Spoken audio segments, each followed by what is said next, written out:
Ne bougez pas, feignez d'être toujours dans le coma. A chuchoté l'infirmière alors que je reprenais lentement conscience après l'accident. Moins d'une minute plus tard, la porte s'est ouverte. Ne gaspillez pas $1 de plus. Annulez sa rééducation, a dit ma mère froidement. Sa voix ne laissait paraître aucun chagrin. Ma sœur a ricané. Je vais prendre le manoir et sa Mercedes. Elle n'en aura plus besoin.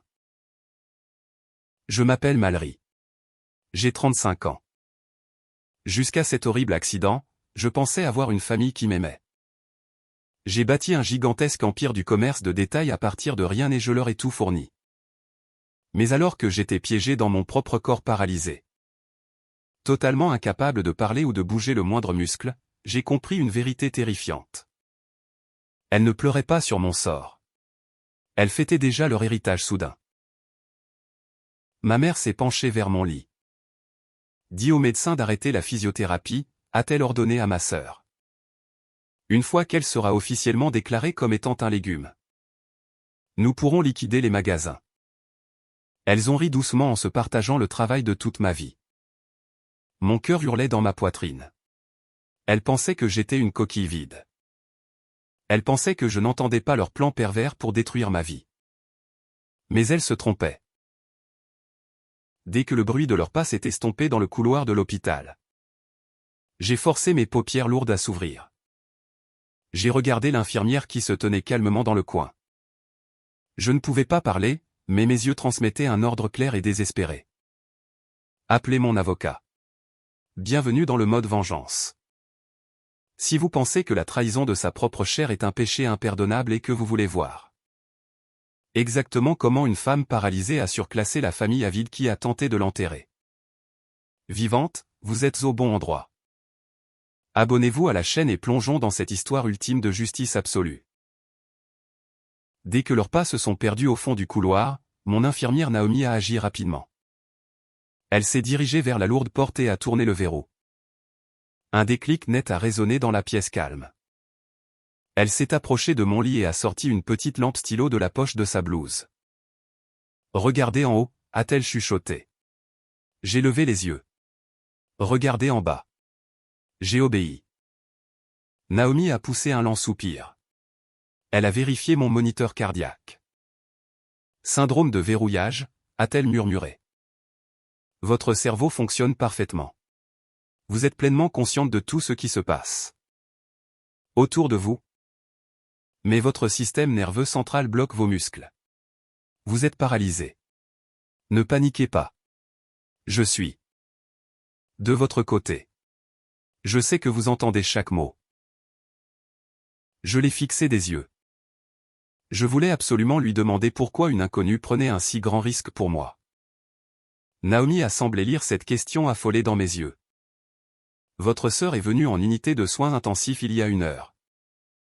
A expliqué Naomi à voix basse. Elle était extrêmement arrogante.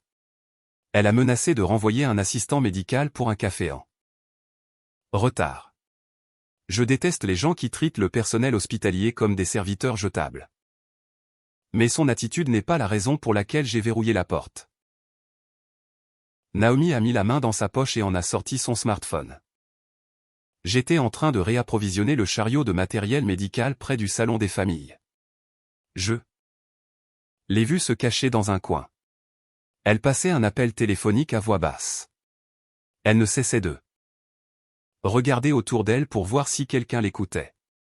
Quelque chose me semblait tout à fait clocher, alors je me suis tenu derrière le mur et j'ai appuyé sur enregistrer. Naomi a tapoté l'écran et a placé l'appareil près de mon oreille. La voix de Piper a résonné clairement par le haut-parleur. Elle parlait à un homme qu'elle appelait son avocat. Il discutait du dépôt de documents juridiques d'urgence dans l'État de l'Ohio. La cible principale de cette démarche juridique était ma fille de 7 ans, Sadie. Mon sang n'a fait qu'un tour. Depuis l'accident de voiture, Sadie restait à la maison avec une nounou temporaire. Mon entreprise de commerce de détail avait autorisé les fonds nécessaires pour payer une garde d'enfants 24 heures sur 24. C'était un environnement parfaitement sécurisé. Mais Piper ordonnait explicitement à son avocat d'annuler cet arrangement. La nounou n'a pas la garde légale formelle, argumentait Piper sur l'enregistrement. Ma sœur n'est plus qu'un végétal aujourd'hui. L'enfant n'a aucun tuteur légal capable d'assumer ça. Charge. Je voulais hurler. Je voulais arracher les perfusions de mes bras, sauter du lit et lui casser la figure. Piper complotait activement pour faire intervenir les services de protection de l'enfance. Elle exigeait que son avocat force la protection de l'enfance à intervenir d'ici demain matin. Puis une deuxième voix s'est fait entendre sur l'enregistrement. C'était ma mère. Marilyn semblait parfaitement calme et calculatrice. Il n'y avait aucune hésitation dans son ton. Assure-toi que l'avocat comprenne bien que je ne peux absolument pas prendre l'enfant, a ordonné Marilyn. Dis simplement à la protection de l'enfance que je suis trop vieille. Dis-leur que ma tension artérielle est trop élevée. Je ne peux pas gérer le stress d'élever un enfant de 7 ans. Piper a poussé un rire sec. Exactement. Une fois que la gamine sera placée dans le système de famille d'accueil, nous contrôlerons toute l'histoire. L'État prend la garde de l'enfant et nous prenons le contrôle des comptes bancaires. L'enregistrement s'est terminé. Naomi a verrouillé son téléphone et l'a rangé. Le silence dans la chambre d'hôpital était étouffant. Elle ne se contentait pas de me voler mon empire commercial. Elle jetait délibérément ma petite fille dans les bras de l'État. Elle voulait que Sadie se perde dans le système des familles d'accueil pour qu'elle ne puisse pas faire obstacle à leur héritage. La trahison ultime me brûlait les veines. Il ne s'agissait plus d'argent ou d'affaires.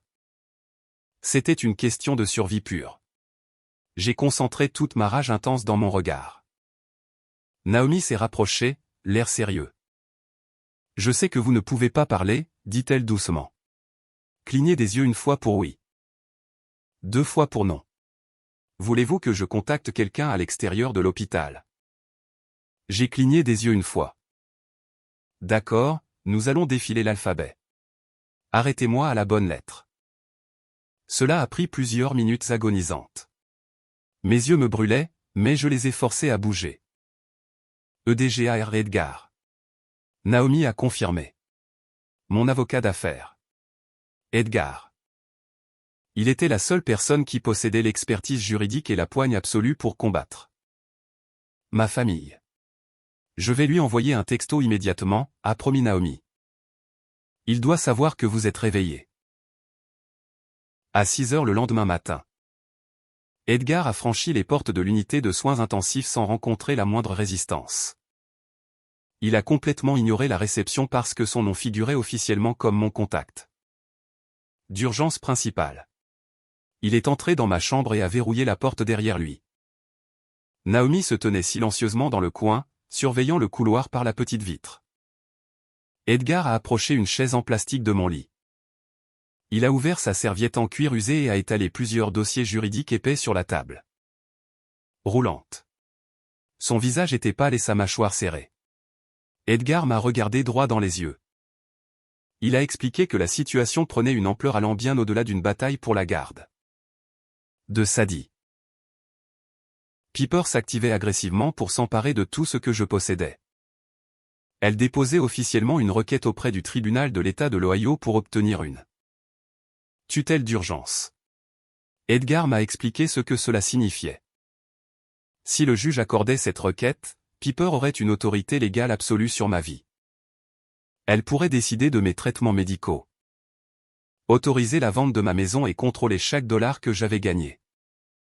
L'audience au tribunal était prévue pour la semaine suivante. Mais la procédure de tutelle prenait du temps, et Piper était impatiente. Edgar a montré un document précis dans la chemise rouge. Il s'agissait d'une procuration financière permanente.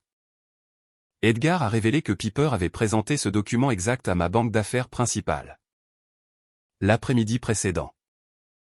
Elle l'avait utilisé pour exiger l'accès immédiat aux principaux comptes d'exploitation de la société.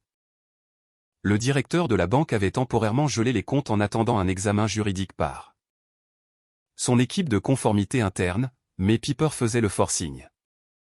Elle menaçait de poursuivre la banque si elle ne débloquait pas les fonds d'ici vendredi. Edgar a levé la feuille pour que je puisse voir la ligne de signature. C'était bien ma signature. Chaque boucle et chaque angle semblaient parfaitement exacts. Mais Edgar a secoué la tête. Il avait examiné des centaines de mes contrats au cours de la dernière décennie. Il a affirmé avec certitude que je n'avais jamais signé ce document. Il a pointé du doigt une légère marque d'hésitation sur la dernière lettre. Edgar m'a expliqué le piège juridique dans lequel nous étions. Selon la loi de l'Ohio, une procuration financière permanente accorde des pouvoirs étendus dès sa signature. Piper pouvait vendre mes magasins, liquider les stocks des entrepôts ou vider les réserves de trésorerie avant même que l'audience de tutelle n'ait lieu. Edgar soupçonnait Piper d'avoir imité la signature récemment. Probablement juste après l'accident de voiture, lorsqu'elle a réalisé l'étendue de mes blessures. Cependant, prouver la falsification devant un tribunal sur de simples soupçons était impossible. Edgar a exposé de la crue réalité. S'il allait voir un juge dès maintenant en affirmant que j'étais réveillé, les avocats de Piper riposteraient immédiatement. Ils soutiendraient que mon cerveau était gravement endommagé, que j'hallucinais et qu'Edgar manipulait une femme handicapée pour garder lui-même le contrôle de l'empire commercial. La bataille juridique s'éterniserait pendant des années devant les tribunaux civils. Pendant ce temps, Piper viderait l'entreprise jusqu'au dernier centime, ne laissant rien pour Sadie. Il nous fallait des preuves concrètes et indiscutables d'un crime. Edgar a exposé la stratégie. Il s'est rapproché et m'a dit que je devais rester totalement silencieuse. Je devais continuer à jouer le rôle d'une victime paralysée et en état de mort cérébrale. C'était le seul moyen de maintenir la confiance de Piper et de Marilyn. L'arrogance mène aux erreurs fatales. Pendant qu'elles penseraient que personne ne les regardait, Edgar lancerait une contre-offensive numérique. Il m'a rappelé l'installation du système de sécurité au siège de l'entreprise l'année précédente. J'avais insisté pour avoir un système de sauvegarde secondaire caché sur le cloud que seul Edgar et le directeur informatique connaissait. Piper ignorait l'existence de ce système secondaire. Edgar avait découvert que Piper avait utilisé son code d'accès familial d'urgence pour passer 3 heures seule dans mon bureau de direction privé 2 jours plus tôt. Il soupçonnait qu'elle avait profité de ce moment sans distraction pour s'entraîner à imiter ma signature et à poser mon tampon officiel sur le document frauduleux.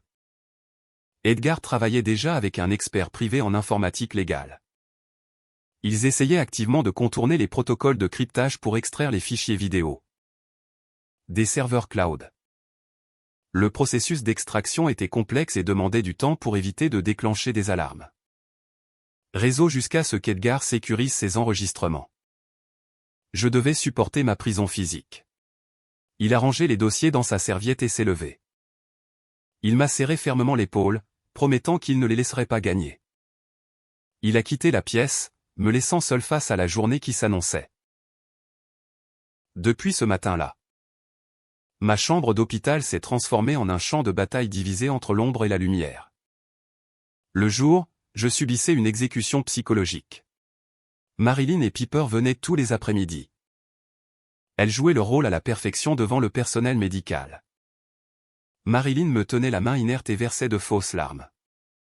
Piper posait au médecin des questions répétitives sur mon activité cérébrale inexistante, feignant une vive inquiétude.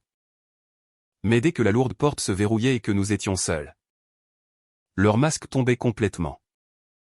Elles se tenaient au-dessus de mon lit et discutaient de ma destruction avec une désinvolture effrayante. Le mardi après-midi, Piper feuilletait désinvolte un magazine de mode tout en annonçant sa prochaine démarche. Elle a regardé Marilyn et a déclaré qu'elle renvoyait la nounou de Sadie le lendemain matin. Piper a expliqué son raisonnement avec un sourire narquois et froid. La nounou était le dernier rempart qui protégeait ma fille. En mettant fin à son contrat immédiatement, Piper créerait une situation de crise urgente du logement pour Sadie. Piper avait l'intention d'appeler l'agence de nounou, d'usurper mon identité en utilisant la procuration médicale frauduleuse et d'annuler le contrat. Elle prétendrait que la succession ne pouvait plus assumer le tarif horaire en raison de mes factures médicales catastrophiques. Marilyn a hoché la tête en signe d'accord, sans le moindre remords. Elle a ajouté qu'elle préviendrait les autorités de l'État dès que la nounou aurait quitté la maison. Elle laissait intentionnellement une enfant de 7 ans abandonnée dans une maison vide pour forcer le gouvernement à s'en emparer. Mon cœur martelait violemment mes côtes. Je voulais les étrangler toutes les deux. Je devais rester parfaitement immobile, fixant le plafond d'un air absent pendant qu'elles orchestraient le kidnapping de ma fille. La cruauté pure de leur plan a allumé un feu dans ma poitrine. Ce complot précis est devenu le carburant exact dont j'avais besoin pour survivre. J'ai avalé la bile qui me montait à la gorge. J'ai forcé ma respiration à rester courte et régulière. Je ne pouvais pas cligner rapidement des yeux ni montrer la moindre pointe de fréquence cardiaque. Sur les moniteurs, j'ai enfoui cette rage explosive au plus profond de mon esprit. J'ai emmagasiné chaque rire arrogant, chaque mot cruel et chaque détail vicieux de leur plan. J'ai tout gardé pour l'obscurité. Lorsque le soleil se couchait et que le service se calmait, ma résurrection physique commençait. Naomi désactivait les alarmes sonores de mes moniteurs et verrouillait la porte. Elle faisait entrer un physiothérapeute privé nommé Julian. Edgar l'avait engagé en secret et l'avait fait entrer clandestinement par l'ascenseur de service. Julian était spécialisé dans les traumatismes neurologiques graves. Il ne perdait pas de temps avec la pitié. Il traitait mon corps paralysé comme une machine cassée qui devait être redémarrée sans ménagement. Les séances de physiothérapie étaient une torture absolue. Mes muscles s'étaient profondément atrophiés. Les voies reliant mon cerveau à mes membres étaient totalement dormantes. Julian a commencé par le bas de mon corps. Il me pliait de force les genoux et manipulait mes articulations pour vaincre la raideur. La douleur était aveuglante. J'avais l'impression que des éclats de verre effilé se broyaient à l'intérieur de mes os. Je me suis mordu la lèvre inférieure si fort que j'ai senti le goût métallique du sang. J'ai refusé de pousser le moindre gémissement. Julian m'a ordonné de me concentrer entièrement sur mon système nerveux. Il m'a dit de commander à mes jambes de bouger par la seule force de ma volonté. J'ai fermé les yeux et j'ai visualisé les signaux électriques descendant le long de ma colonne vertébrale.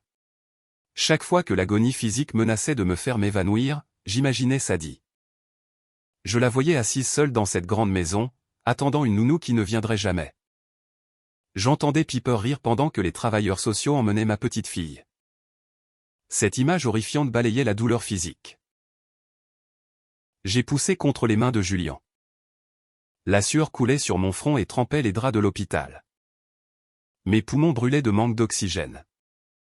J'ai concentré chaque once de ma volonté dans mon pied droit. J'ai ordonné aux nerfs morts de réagir. Pendant 2 heures, chaque nuit. J'ai mené une guerre silencieuse et brutale à l'intérieur de mon propre corps. Mes orteils ont enfin bougé. C'était un mouvement microscopique, mais Julian l'a senti. Il a immédiatement exercé plus de pression sur mes mollets et m'a demandé de pousser plus fort. J'ai serré la mâchoire et enfoncé mon talon vers le bas. Les muscles de ma cuisse se sont contractés violemment. Une crampe massive m'a saisi la jambe, mais j'ai accueilli cette sensation atroce avec soulagement. La douleur signifiait que les nerfs se réveillaient enfin. La douleur signifiait que je réintégrais mon corps. J'ai passé le reste de la nuit à forcer mes articulations à se plier, préparant mes jambes à se dresser entre ma fille et les monstres qui cherchaient à la détruire. Exactement 10 jours plus tard, le smartphone d'Edgar s'est éclairé. Un fichier vidéo avait été récupéré avec succès depuis le serveur cloud. Edgar s'est précipité dans ma chambre d'hôpital pendant l'heure du déjeuner. Il ne s'est pas embarrassé de politesse. Il a ouvert son ordinateur portable et a orienté l'écran vers mon lit. L'équipe d'informatique légale avait contourné le cryptage. L'enregistrement était d'une clarté cristalline. On y voyait mon bureau de direction privée. Piper était assise à mon bureau en acajou. Elle tenait une pile de documents juridiques et un stylo. La caméra a piqué un léger zoom pendant qu'elle calquait méticuleusement ma signature sur la procuration financière permanente. Elle a brandi un de mes chèques annulés à la lumière pour comparer les écritures. C'était la preuve indiscutable d'un crime. Nous avions l'arme et le coupable sur bande vidéo. Mais Edgar a refermé l'ordinateur portable avec un lourd soupir. Avoir les preuves n'était que la moitié de la bataille. Le temps jouait rapidement contre nous. Il a sorti une lettre froissée de la poche de sa veste. C'était une notification officielle de la protection de l'enfance du comté de Franklin. Piper avait déposé sa requête avec succès. Marilyn avait formellement soumis sa déclaration de refus de prise en charge. La bureaucratie d'État avançait avec une efficacité terrifiante lorsqu'un enfant était prétendu abandonné. La notification stipulait qu'un travailleur social arriverait chez moi ce vendredi à midi précis. Ils allaient retirer Sadie des lieux sous escorte policière si nécessaire et la placer dans un centre d'accueil d'urgence en attendant une audience permanente pour la garde. Il ne nous restait plus que 48 heures. Mon cœur battait à tout rompre contre les électrodes sur ma poitrine. Edgar m'a averti que si la protection de l'enfance intégrait Sadie dans leur système, la sortir de là prendrait des mois de litiges féroces. L'État ne rendait pas facilement les enfants aux familles impliquées dans des enquêtes pour fraude active. Nous ne pouvions pas les laisser l'emmener. L'audience de tutelle d'urgence concernant mes biens était prévue pour samedi. Piper prévoyait d'organiser un événement massif pour célébrer sa prise de pouvoir. Tout convergeait vers ce seul et unique week-end. Edgar est parti préparer les derniers documents juridiques. L'après-midi s'est étiré jusqu'au soir et le couloir animé de l'hôpital est devenu totalement silencieux à la fin des heures de visite. Les stricts néons se sont adoucis en un léger bourdonnement. Naomi est entrée dans ma chambre pour la préparation de ma physiothérapie nocturne. Elle a vérifié mes constantes et a attrapé la sangle de levage pour m'aider à m'asseoir. Je l'ai regardée et j'ai secoué la tête. Naomi s'est arrêtée. Elle a compris l'ordre silencieux. Je ne voulais pas de son aide ce soir. J'avais besoin de savoir exactement ce que mon corps pouvait accomplir par lui-même. Je me suis concentré entièrement sur le haut de mon corps. J'ai ordonné à mes muscles abdominaux dormants de se contracter. Lentement, douloureusement, j'ai enfoncé mes coudes dans le matelas. Mes épaules tremblaient de façon incontrôlable sous l'effort soudain. J'ai fait levier avec tout le poids du haut de mon corps et j'ai déplacé mes hanches vers le bord du lit. La sueur me brûlait les yeux. J'ai basculé ma jambe droite par-dessus le bord, suivi de la gauche. Mes pieds nus ont touché le sol froid en linoléum. La sensation était vive et réelle. J'ai agrippé le rebord métallique du lit à deux mains. Mes articulations sont devenues blanches. J'ai pris une grande inspiration saccadée. J'ai visualisé Sadie faisant une petite valise, pleurant pour une mère qu'elle croyait en état de mort cérébrale. J'ai poussé vers le bas contre la barrière. Les muscles de mes cuisses ont hurlé sous la douleur. Mes genoux tremblaient violemment. J'ai verrouillé mes articulations. J'ai lâché la barrière avec ma main droite. J'ai tenu en équilibre. Puis j'ai lâché avec ma main gauche. Le silence dans la pièce était absolu. Je me tenais debout, sans aucune aide. La gravité pesait lourdement sur mon corps affaibli, menaçant de me ramener au sol. J'ai refusé de tomber. J'ai compté les secondes dans ma tête. 1, 2, 3. Chaque fibre musculaire vibrait d'une fatigue extrême. 4. 5. 6. Naomi se tenait à quelques pas de là, les mains suspendues dans les airs, prête à me rattraper. Elle retenait son souffle. 7, 8, 9. J'ai fixé le mur blanc de l'hôpital droit devant moi, ne voyant que le visage de ma fille. 10. J'ai attrapé le rebord du lit et me suis lentement rabaissé sur le matelas. Ma poitrine se soulevait alors que je cherchais mon souffle. Naomi s'est précipitée pour m'essuyer le front avec une serviette fraîche. Elle n'a pas parlé, mais des larmes coulaient sur ses joues. Ma prison physique était enfin brisée. Mon corps était totalement prêt pour leur destruction. Le vendredi soir, l'allée circulaire de ma propriété de banlieue était bordée de véhicules de luxe. Piper avait convoqué l'ensemble du conseil d'administration, les directeurs régionaux et nos principaux partenaires de la chaîne d'approvisionnement pour un sommet d'urgence. Elle présentait ce rassemblement comme une réunion d'information cruciale sur l'entreprise. En réalité, c'était son couronnement absolu. Dans mon grand salon, Un personnel de traiteurs engagé pour l'occasion circulait avec des plateaux en argent remplis de champagne et de petits fours chauds. L'atmosphère vrombissait de conversations à voix basse étendue. Piper se tenait près de la imposante cheminée en pierre, faisant la cour au vice-président. Elle portait ma robe sur mesure en soie noire. Exactement celle que j'avais achetée pour un gala l'année précédente. Elle avait dévalisé mon dressing principal et arborait mon collier de diamants autour du cou. Marilyn évoluait avec aisance dans la foule, jouant le rôle de la mère effondrée mais résiliente. Elle acceptait les condoléances polies de mes partenaires commerciaux, hochant la tête d'un air solennel tout en sirotant un vin coûteux payé par les comptes de ma société. Piper a tapoté une cuillère en argent contre sa flûte en cristal. Le tintement sec a coupé les bavardages. Les dirigeants se sont tus et ont tourné leur attention vers le centre de la pièce. Piper a affiché un sourire douloureux bien entraîné. Elle a remercié tout le monde d'être venu pendant une tragédie familiale aussi difficile. Elle a parlé de mon terrible accident avec un chagrin fabriqué, s'essuyant le coin de ses yeux secs. Puis son ton a rapidement changé pour devenir purement calculateur. Elle a annoncé que le tribunal de l'État de l'Ohio avait officiellement fait droit à sa requête ce matin même. Le juge avait signé la tutelle d'urgence sans délai. Piper a brandi un dossier juridique épais, le faisant volter légèrement pour faire son effet. Elle a déclaré qu'elle possédait désormais la pleine et absolue autorité légale sur mes décisions médicales et l'ensemble de mon patrimoine financier. Comme j'étais définitivement incapacité et cloué sur un lit d'hôpital.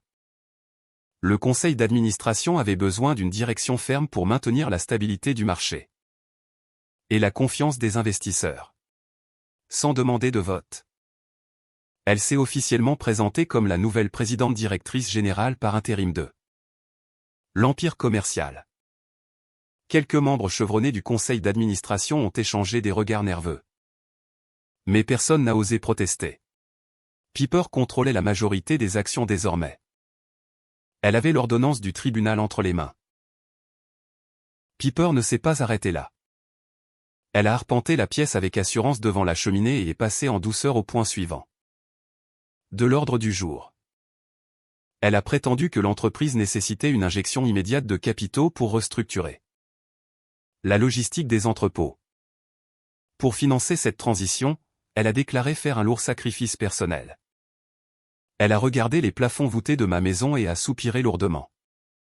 Elle a annoncé que le domaine était tout simplement trop grand et renfermait bien trop de souvenirs douloureux liés à mon triste sort. Elle a informé les dirigeants que la propriété serait mise sur le marché immobilier commercial dès lundi matin. Elle liquidait ma maison pour consolider son pouvoir au sein de l'entreprise. Les invités ont levé leurs verres. Ils ont porté des toasts à la nouvelle PDG et à l'avenir de l'entreprise. Marilyn a applaudi fort, les yeux étincelants d'un triomphe absolu. Elle se festoyait des restes de ma vie. Tandis qu'elles fêtaient leur victoire volée. L'air frais de la nuit restait parfaitement calme au dehors. Un lourd fourgon de transport noir s'est arrêté silencieusement le long des grilles de sécurité en fer forgé de ma propriété. Les phares se sont éteints aussitôt. Le moteur tournait au ralenti avec un bourdonnement grave et régulier. Dans la cabine sombre, la tension était palpable. J'étais assise sur le siège passager adapté. Je ne portais plus cette blouse d'hôpital décolorée et stérile. Naomi m'avait aidé à passer un costume professionnel bleu marine sur mesure avant que nous ne traitions en secret les papiers de sortie médicale. Edgar était assis à l'avant, vérifiant l'heure sur sa montre. Il a regardé les fenêtres éclairées du manoir. Il s'est tourné vers moi et a fait un seul signe de tête ferme. Le temps de l'attente et du camouflage dans l'ombre était révolu. Edgar est sorti du véhicule dans le vent frais du soir. Il s'est dirigé vers l'arrière du fourgon et a ouvert les lourdes portes métalliques. Le lève-personne hydraulique a bourdonné doucement en abaissant un fauteuil roulant motorisé sur l'asphalte. Naomi est sortie à son tour, portant ma trousse d'urgence au cas où l'effort physique extrême ne déclenche un effondrement neurologique. Edgar a tendu les mains. Je me suis penché en avant, agrippant fermement ses avant-bras. Il a stabilisé mon buste et a guidé délicatement mon corps sur le siège en cuir du fauteuil roulant. J'ai ajusté ma posture aussitôt. J'ai posé mes pieds fermement sur les repose-pieds rigides. J'ai lissé les plis de ma veste de costume. J'ai fixé, à travers les barreaux de fer du portail, la lumière vive qui jaillissait des fenêtres de mon salon. J'ai empoigné les accoudoirs. L'infiltration allait commencer. Au moment même où Piper se raclait la gorge dans le micro pour lire la déclaration officielle de prise de contrôle, les lourdes portes d'entrée en chaîne du salon ont été poussées violemment. Le fracas du bois contre le mur a instantanément fait taire la foule. Edgar a franchi le seuil. Il a poussé mon fauteuil roulant directement au centre de la pièce. Des dizaines de dirigeants d'entreprises, de directeurs régionaux et de partenaires commerciaux se sont figés. Un silence mortel et étouffant s'est abattu sur la pièce. Personne ne respirait. Marilyn se tenait près de la table du traiteur. Le verre à vin en cristal a glissé de ses doigts pour se briser sur le sol en marbre. Le vin rouge s'est répandu autour de ses talons de créateur comme de la flaque de sang. Piper serrait le pied du micro si fort que ses articulations en étaient devenues blanches. Son visage s'est vidé de toute couleur. Elle me fixait comme si elle voyait un fantôme. Elle a ouvert la bouche pour parler, mais aucun son n'est sorti. Je n'ai pas dit un seul mot. Je l'ai simplement fixé avec une froideur pure et calculée. Le véritable cauchemar de ma mère et de ma sœur n'avait même pas encore commencé. J'ai posé mes deux mains fermement sur les accoudoirs du fauteuil roulant. J'ai plaqué mes pieds à plat sur le sol. J'ai gainé mon buste et j'ai poussé vers le bas. Lentement, délibérément, j'ai redressé mon corps hors du fauteuil. Je ne tremblais pas. J'ai redressé ma colonne vertébrale et me suis tenu parfaitement droite devant toute l'assistance. Un hoquet de stupeur collectif a résonné dans le salon voûté. Plusieurs membres du conseil d'administration ont fait un pas en arrière dans une incrédulité totale. J'ai fait un pas en avant. Le claquement sec de ma chaussure sur le sol en marbre a résonné comme un coup de feu. J'ai fait un autre pas, m'éloignant directement du fauteuil roulant. Je n'étais plus la victime paralysée et en état de mort cérébrale qu'il pleurait quelques secondes plus tôt. J'étais la propriétaire incontestée de cette maison, et j'en avais le contrôle absolu. Edgar n'a pas perdu une seule seconde en discours dramatique. Il s'est dirigé droit vers le meuble multimédia intégré au mur du salon. Il a sorti un câble HDMI de sa serviette et l'a branché directement sur son ordinateur portable. Le gigantesque écran plat au-dessus de la cheminée s'est allumé. L'enregistrement de la caméra cachée de mon bureau de direction a rempli l'écran. Tout le monde dans la pièce a regardé, en haute définition irréprochable. Piper imitait méticuleusement ma signature sur les documents financiers. Des murmures de stupeur absolue ont éclaté parmi les vice-présidents. Mais Edgar n'en avait pas fini. Il a appuyé sur le bouton suivant. La vidéo s'est effacée et l'enregistrement audio que Naomi avait capturé dans le couloir de l'hôpital a retenti à travers les enceintes du système Surround. La voix arrogante de Piper a empli la pièce alors qu'elle discutait de sa stratégie juridique pour saisir mes biens. Puis la voix froide et calculatrice de Marilyn a résonné contre les murs. Les dirigeants ont écouté dans un silence horrifié ma mère ordonner explicitement à l'avocat de mentir au service de protection de l'enfance.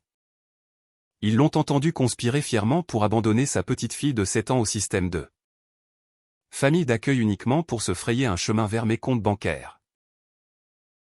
Cet audio mettait à nu leur absence totale d'humanité. Les invités, dont beaucoup connaissaient ma famille depuis des années, se sont dandinés. Mal à l'aise. Certains secouaient la tête avec un dégoût pur. L'image soigneusement construite de la famille endeuillée et désespérée volait en éclats. Irréparable. Les partenaires commerciaux qui venaient de porter un toast en l'honneur de Piper la regardaient. Désormais avec une révulsion absolue. Le directeur financier de ma chaîne de magasins a immédiatement sorti son téléphone et s'est écarté de la foule, composant rapidement le numéro de l'équipe juridique de l'entreprise pour geler tous les contrats touchés par Piper. La réalité de sa ruine publique a fini par faire perdre la raison à Piper. Elle a hurlé de manière hystérique. Elle a lâché le micro et s'est précipitée à travers la pièce vers le meuble multimédia. Elle avait l'intention de fracasser l'ordinateur portable d'Edgar pour stopper l'enregistrement. Elle n'a jamais atteint la table. Deux hommes imposants en costume sombre sont sortis de l'ombre près de l'entrée. Edgar avait engagé des agents de sécurité privée pour ce moment précis. Ils ont agi avec une efficacité redoutable. Ils ont intercepté Piper dans sa course. Un garde l'a saisi par l'épaule droite pendant que l'autre lui immobilisait le bras gauche. Ils lui ont tordu les mains dans le dos et l'ont bloqué dans une prise d'immobilisation ferme. Piper se débattait sauvagement, donnant des coups de pied et hurlant que les preuves étaient entièrement fabriquées. Marilyn s'est effondrée sur le canapé le plus proche. Elle a couvert son visage de ses mains tremblantes. Prenant conscience qu'il n'y avait pas d'issue, la prise de contrôle était officiellement avortée. Les sirènes hurlantes des véhicules de police du comté de Franklin ont déchiré l'air de la nuit, mettant officiellement fin au pitoyable coup d'État orchestré par ma mère et ma sœur. Des gyrophares rouges et bleus ont éclairé les visages choqués des dirigeants d'entreprise. Rassemblés dans mon salon, des policiers en uniforme ont fait irruption par les portes d'entrée, la main posée sur leur ceinture tactique. Ils n'ont pas posé de questions. Edgar avait déjà transmis les mandats d'arrêt directement au commandant du commissariat. Les agents de sécurité privée ont immédiatement remis Piper à la police. Un officier a lu ses droits à Piper pendant que les menottes en acier froid se refermaient sèchement sur ses poignets. Elle ne se débattait plus. La perspective d'une cellule de prison avait enfin brisé son esprit arrogant. Marilyn est restée pétrifiée sur le canapé. Deux officiers se sont approchés d'elle, lui ordonnant de se lever et de mettre ses mains dans le dos. J'ai regardé la police escorter ma mère et ma sœur hors de chez moi. Je n'ai ressenti absolument aucune pitié. Je n'ai éprouvé aucun regret. Les liens du sang qui nous unissaient ont été définitivement rompus au moment précis où elles ont essayé de vendre ma fille à l'État. Dès la première heure le lundi matin, Edgar a déposé officiellement les disques durs cryptés et les relevés bancaires auprès du bureau du procureur. Les procureurs n'ont pas hésité. Les preuves vidéo et les enregistrements audio constituaient un dossier en béton armé. Incontestable. Le système de justice pénale a avancé avec une efficacité redoutable. Piper a fait face à des accusations fédérales pour falsification de documents médicaux légaux, fraude électronique et vol qualifié. Parce qu'elle avait utilisé une procuration frauduleuse pour accéder à des systèmes bancaires.